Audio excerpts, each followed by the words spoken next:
একটি বাসায় কিছু বিদেশি নাগরিক অবৈধভাবে নিয়ে আসা মোবাইল সংরক্ষণ করে স্থানীয় বাজারে বিক্রি করা ব্যবস্থা দিচ্ছে।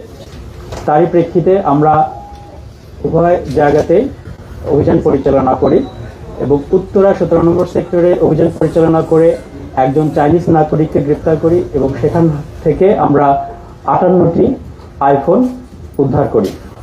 পরবর্তীতে আমরা খিলক্ষেত থানাধীন নিকুঞ্জ 1 এলাকার একটি বাসায় অভিযান পরিচালনা করি। সেখান থেকে আমরা 2জন চাইনিজ নাগরিককে গ্রেপ্তার করি।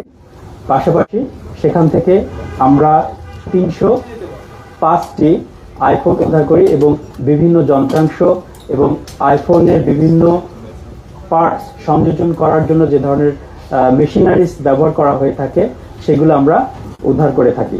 পাশাপাশি সেখান থেকে আমরা কয়েক বোতল মদ উদ্ধার করি এবং নগদ অর্থ উদ্ধার করেছি।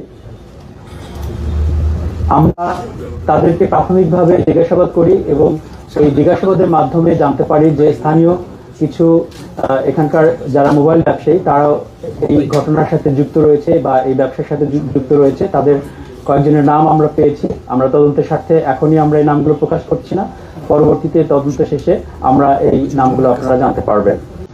মূল অপরাধটা হচ্ছে তারা যে পথে নিয়ে এসেছে, এখানে কোনো বৈধ ঘোষণা নেই, আমদানি করার কোনো ঘোষণা নেই।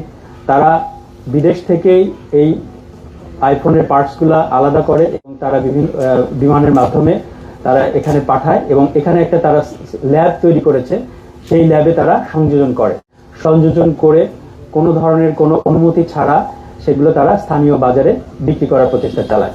এই মুহূর্তে আমরা বলতে পারছি না, আমরা এটা যেহেতু তদন্তের পর্যায়ে রয়েছে।